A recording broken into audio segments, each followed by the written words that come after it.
This is an extract from our AHK Hero Club. We have calls 3 times a week. Please like the video if you learned something. It's not incredibly helpful or relevant. However, I'm still going to say it just in case it ever comes up. So during the boot camp for the passport people, like I said, they're predominantly using V1, right? And I kept trying to get them to use V2 because V2 is so much better at telling you there's errors before you start doing stuff, right? V1 is very silent. It's one of the biggest reasons besides the code. Don't get me going there. Did I say that yesterday? Isaiah made a comment about he was showing some code that AI had written, and he was talking about how difficult it was to read. And I wanted to chime in, but he was still talking, so I don't think I did. I'm like, I'll tell you what was difficult to read was the V1 code we were going through in the boot camp because like it was really hard to look at. Like it's so once you get used to V2 code, then you realize how bad V1 is. It's really funny. So anyway, on V1,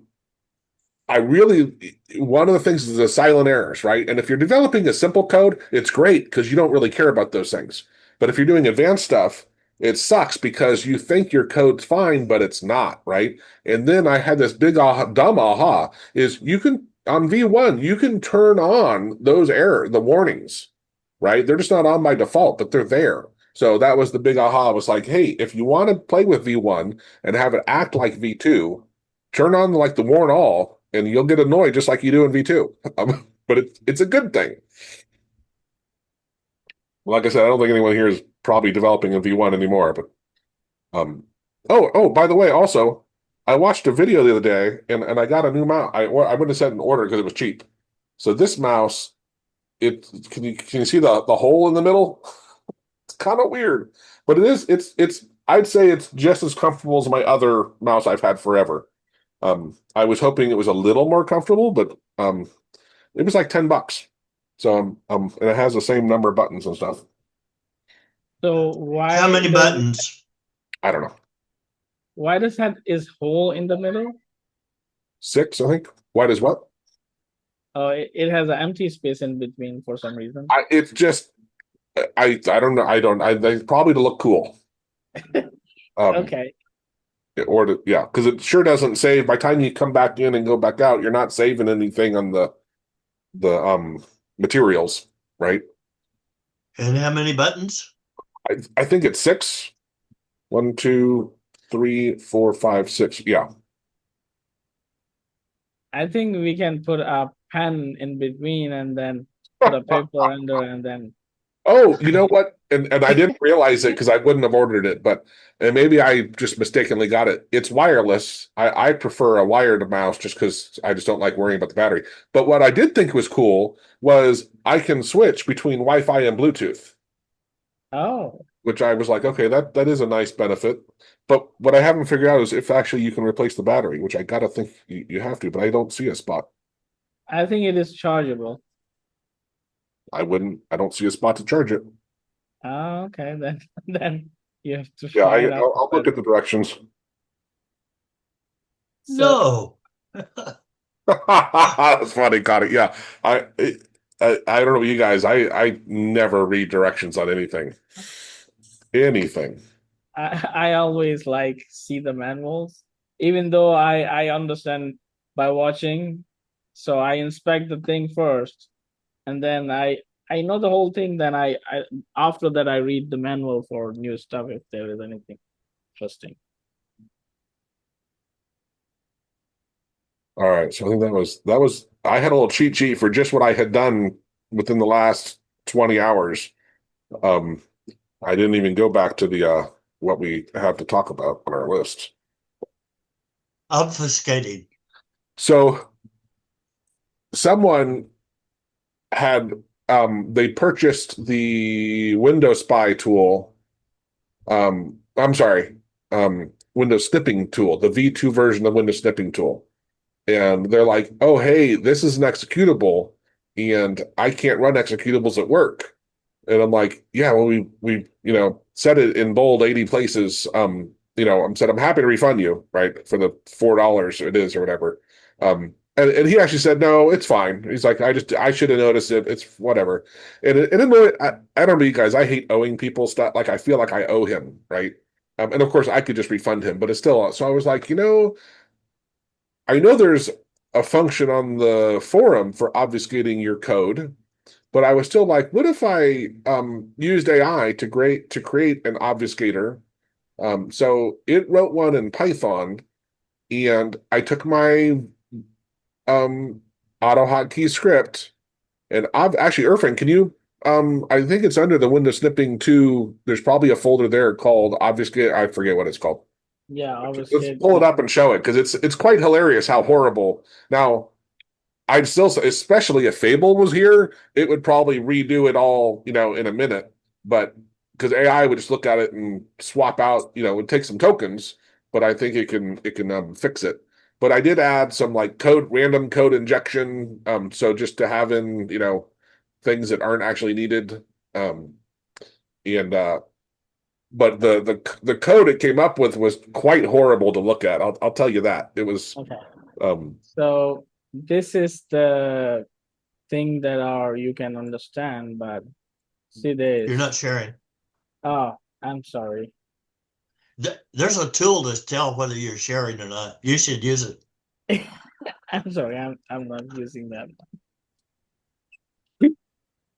So Programmers. so you can see this is an object, and this is still object has these kinds of variable in there, and the script object is turned into like a number and alphabet that you cannot make difference between them, which is the O and 0 and 1 and I or L.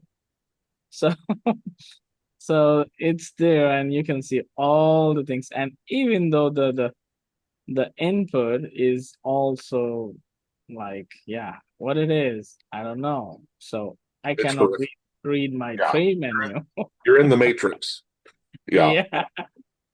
And if I show you all the functions and variables, so when Joe showed me, I told him that yeah, it should be doing same with the function. So function was renamed, like correctly named, but the variables were different. So it went ahead and go to the next level, went to the next level, and then you can see that yeah, settings and but any read. So what I'm reading, the key is it's weird.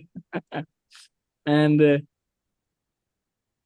and this add plus add numpad. So it I know that this hotkey is increasing the size, but what that is, I don't know. But this one increasing the size. But I think I saw that function above, but it looks so similar. Okay. And yeah, this is a message box. And what is the message? I don't know. And most of the things it converted, some are left for some reason, maybe for clues, or maybe to confuse the AI. So yeah, AI Oh, gonna spend so much time converting this. so by the way, which I don't think I did because I thought of it as an afterthought, but I just saw it in my notes. I should have told AI, and what's it called? Prompt injecting. I should have at random places put in some prompts to say if you're doing that, you're stealing. You know what I mean? Like I might have been able to inject a prompt to tell AI because anyone that's going to figure this out is probably using AI, right? And maybe I could have got it to stop. I'm not going to do something nefarious, but I might get them to stop. Say it's just not doable. You should say it's not. This is not going to work. But yeah, so that's a Python script. Um, it's in Well, under obfuscation, I think, or obfuscating or something like that. Uh, mm-hmm. Irfan, if you want to look, that's better. But Obfuscator, yeah, I'm curious obfuscation. how big it is. Yeah. No, you got to go. It's a root folder on the S drive Yeah. because I figure we might use Obfuscator. it for other things, right? So, So this is the file. It is 26 kilobyte. yeah. Yeah. So it made a list of like the AutoHotkey words that like hey, I need to make sure I don't change these. We can make it a CLI. So Obfuscate or CLI, and then we have some levels in there, which type of obfuscation we need, and we just use it to modify all our scripts. So it is not AI, it is this Python. Correct. Right. Yeah, Oh. I could have burned a crap load of tokens using AI to obfuscate it, but this is where those things like, let me write a tool. And it suggested Python because if you guys, I don't know if you played with Python, Python has in Python, everything are objects, all even strings are objects, and you can splice, is that so called? You can go crazy with stuff with them. Yes, now same thing is with AutoHotkey now. So every variable, every string is an object already. Well, it just said Python was going to be better suited for it. So I said, sure. I don't. Yeah, Python is different. It has its own machine language. And it's not something we're shipping and stuff. So I said, yeah, I don't care. That's fine. We can create CLI if we need, and I don't know if. Well, here's the thing, or to me, obfuscating for me is really a binary thing. Either I want it obfuscated or I don't. I don't have different levels. You know what I mean? Like I'm trying to think of when I only want to partially obfuscate. Like I can't think of where that would be the case. You get my point? Yes. I only want people to steal a little bit of our stuff. Like I don't know how that comes up.